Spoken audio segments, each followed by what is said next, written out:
Hello engineers, আমি চলে এসেছি নেক্সট ভিডিও, যেটা হচ্ছে স্টেবিলিটি অফ কার্বো অ্যানায়ন। তো আমি কার্বো ক্যাটায়নের যে ছবিগুলো এঁকেছিলাম হুবহু সেম হবে, শুধু কোন জায়গাটা চেঞ্জ হবে বলে দিচ্ছি। শুধু কার্বো ক্যাটায়নের যে ছবিগুলো আমি এঁকেছিলাম হুবহু সেম হবে, শুধু সি প্লাসের বদলে সি মাইনাস হবে। তাহলে বোঝা গেল হুবহু ছবি সেম হবে, শুধু সি প্লাসের বদলে সি মাইনাস হবে। তাহলে আশা করি বোঝা গেল। এবার এর যে অর্ডার সেটা আমরা লিখে নিই, মানে এর অর্ডারটা কি হয়। এর অর্ডারটা অবভিয়াসলি উল্টো হবে, কখনোই সেম হবে না।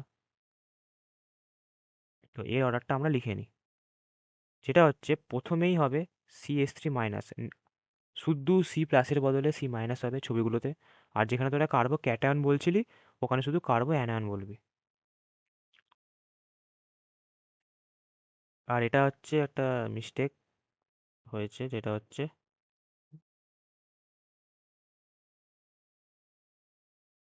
এই যে এইখানে, এই যে বানানটা হচ্ছে এটা, ঠিক আছে, মানে বলে হচ্ছে কার্বানায়ন,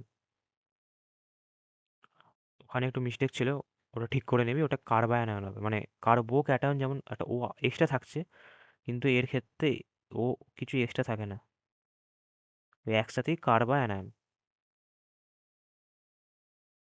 ওখানে কার্বো ক্যাটায়ন আলাদা করে লেখে, কিন্তু এখানে একসাথেই কার্বা অ্যানায়ন। তাহলে বোঝা গেল।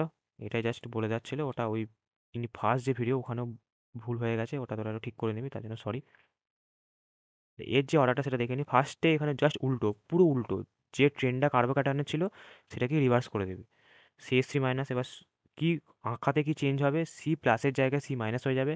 আর যেটা তোরা কার্বো ক্যাটায়ন বলছিলি সেটা কার্বন আয়ন বলবি, ব্যাস এটাই যা চেঞ্জ। CH3, তারপর 1 ডিগ্রি, 2 ডিগ্রি, 3 ডিগ্রি, মানে জাস্ট উল্টো। দেখ পুরো ট্রেন্ডটা উল্টে গেছে, পুরো ট্রেন্ড উল্টে গেছে, বোঝা গেল। আর এটা হচ্ছে ড্র, মানে আঁকার ক্ষেত্রে শুধু এই চেঞ্জটা হবে। আর লেখার ক্ষেত্রে হবে কার্বানায়ন। লেখার ক্ষেত্রে, সরি ভুল বললাম। হুম, ভুল বলছি, লেখার ক্ষেত্রে কার্বানায়ন হবে। লেখার ক্ষেত্রে হবে কার্বানায়ন। লেখার ক্ষেত্রে হবে কার্বানায়ন কার্বোক্যাটায়নের পরিবর্তে। আর আঁকবি যখন, তখন হুবহু সেম, সমস্ত কার্বোক্যাটায়নের ছবি হুবহু সেম, শুধু সি প্লাসের জায়গায় সি মাইনাস হবে। তাহলে বোঝা গেল। আর অর্ডারটা এইটা হবে, ফার্স্টে CH3 minus, 1 degree, 2 degree, 3 degree. তাহলে কী বললাম, কার্বোক্যাটায়নের পরিবর্তে কার্বানায়ন লিখবি, আর আঁকবি যখন তখন সি প্লাসগুলোর বদলে সি মাইনাস এঁকে দিবি। তাহলে বোঝা গেল। এবার এরও কারণ আছে, যে কেন এটা সব থেকে বেশি, সব থেকে বেশি হওয়ার কারণ আছে, সবারই কারণ হয়। এটা হচ্ছে, হুম, কারণটা আমরা দেখে নিই, ছবির মাধ্যমে দেখে নিচ্ছি।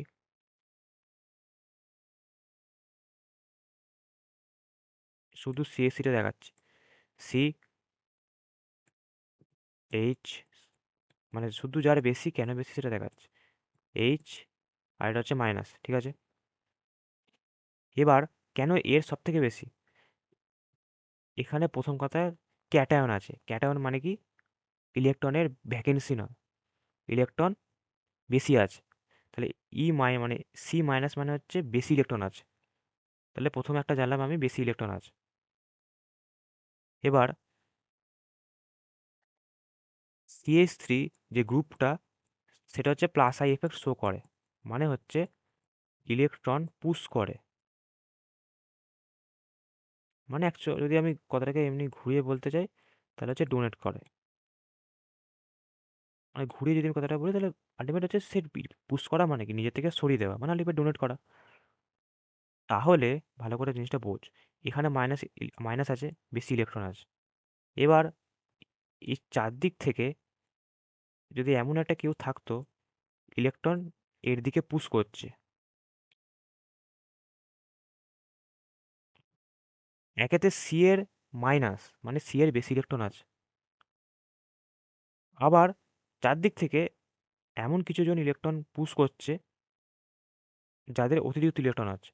মানে ব্যাপারটা কি হচ্ছে, সি এর কাছে ইলেকট্রন বেশি আছে, আবার চারদিক থেকে আরও ইলেকট্রন আসছে।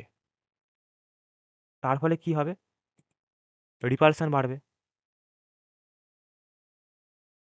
মানে আল্টিমেট ব্যাপারটা হচ্ছে কি এটা, ধর সি এর কাছে দুটো ইলেকট্রন আছে, আবার চারদিক থেকে ইলেকট্রন আসছে,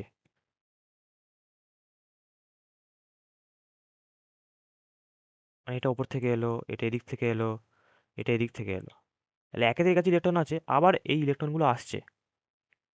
তাহলে কি হবে, এই যে জায়গাটাতে, এই যে এই ইলেকট্রনটা ওপর থেকে এসছে, এই ইলেকট্রনটা নিচ থেকে এসছে, পাশ থেকে এসছে, এটা নিচ থেকে এসছে, এই ইলেকট্রন দুটো ওপর থেকে এসছে, এই ইলেকট্রন দুটো পাশ থেকে এসছে, এই ইলেকট্রন দুটো নিচ থেকে এসছে, আর অলরেডি এর কাছে দুটো ইলেকট্রন আছে এক্সট্রা।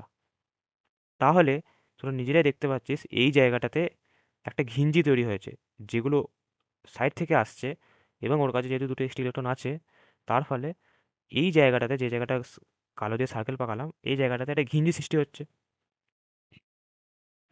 এবার যখন এই ঘিঞ্জিটা বেশি সৃষ্টি হবে, তখনই রিপালশন বাড়বে।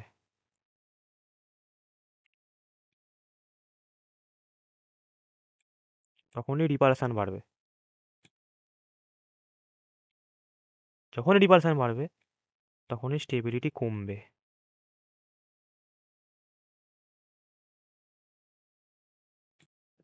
তাহলে বোঝা গেল, যখনই রিপালশন বাড়বে তখনই স্টেবিলিটি কমবে। এবং রিপালশনটা বাড়ছে কেন? কারণ সি মাইনাস মানে এমনি অতিরিক্ত ইলেকট্রন, তারপর আবার ওপর থেকে, পাশ থেকে, সাইড থেকে ইলেকট্রন আসছে। তাহলে একটা জায়গায় ঘিঞ্জি তৈরি হবে, ঘিঞ্জি তৈরি মানে রিপালশন হবে, রিপালশন মানে স্টেবিলিটি কমবে। সেই কারণে যেহেতু এই CH3 মাইনাসের, এই যে CH3 মাইনাসের যেহেতু এরকম কোনো সিচুয়েশন ঘটবেই না কোনো দিন, যে ইলেকট্রন ওপর দিক থেকে কেউ দেবে, কারণ এইচ কি ইলেকট্রন দেবে? এইচ এর নিজেরই ইলেকট্রনের প্রয়োজন, ও কি করে ইলেকট্রন দেবে? ওর নিজেরই একটা ইলেকট্রন থাকে, সি এর সাথে বন্ড অবস্থাতে স্টেবল হয়েছে, অক্টেট রুল হয়েছে। তাহলে এইচ আবার কি ইলেকট্রন দেবে তোকে? Alkyl group plus I effect show করে, ইলেকট্রন দেয়। কিন্তু তিন দিকে যে তিনটে এইচ, অ্যালকাইল গ্রুপ নয়, মানে ইলেকট্রন দিতে পারবে না, দেওয়ার কোনো প্রশ্ন নেই। সেই কারণে মধ্যিখানে কার্বনের মাইনাস হওয়া সত্ত্বেও, ইলেকট্রন বেশি থাকা সত্ত্বেও, ওপর থেকে, সাইড থেকে, নিচ থেকে কোনো ইলেকট্রন সাপ্লাই না হওয়ার জন্য কোনো রিপালশন হবে না। মানে মাঝে কার্বনে ইলেকট্রন বেশি আছে, ঠিক আছে, কিন্তু ওপর থেকে, পাশ থেকে, নিচ থেকে কোনো ইলেকট্রন সাপ্লাই না হওয়ার জন্য রিপালশনটা হবে না, আর রিপালশনটা না হলেই স্টেবল। সেই কারণে সিএসসি মাইনাসের সব থেকে বেশি স্টেবল, যেহেতু এই ঝামেলাটা নেই, ভিড়টা নেই। কিন্তু বাকি যে কার্বো অ্যানায়নগুলো আছে, 1 ডিগ্রি, 2 ডিগ্রি, 3 ডিগ্রি, সেখানে রিপালশন ক্রমশ বাড়ছে, এবং 3 ডিগ্রি সব থেকে স্টেবিলিটি কম কেন? সিএস থ্রি কেমন দেখতে ছিল? তিন দিকে তিনটে CH3, 3 ডিগ্রি কেমন দেখতে ছিল? 3 ডিগ্রি সব থেকে কম কেন? দেখ, 3 ডিগ্রি মানে তিন দিকে তিনটে CH3। এবার এর ধর এক্সট্রা দুটো ইলেকট্রন আছে, আর এই অ্যালকাইল গ্রুপগুলো প্লাস আই এফেক্ট শো করে, মানে ইলেকট্রন ডোনেট করে, বাট এরাও ইলেকট্রন দিচ্ছে।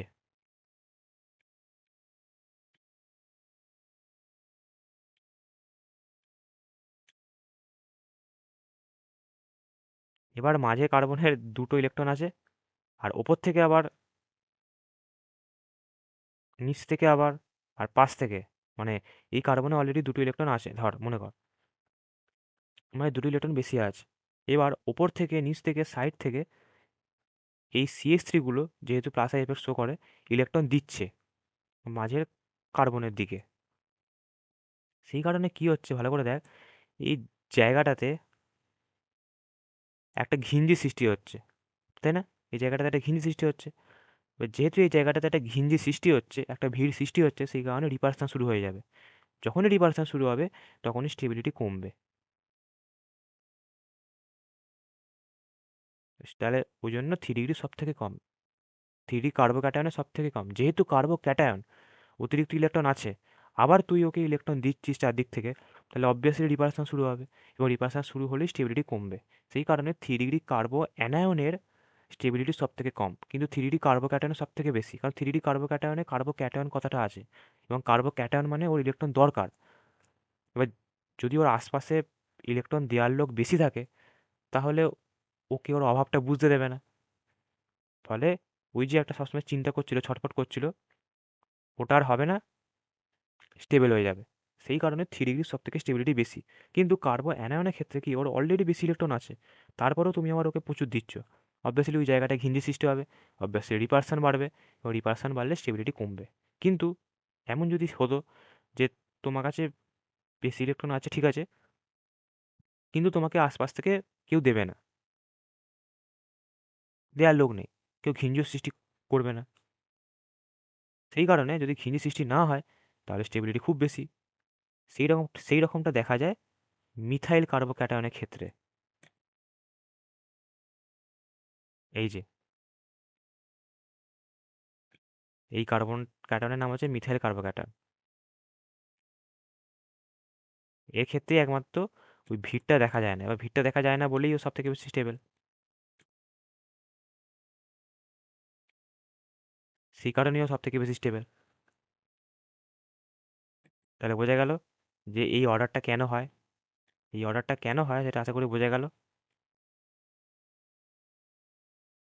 চলো নেক্সট ভিডিও দেখা হবে, bye bye. Just take it easy.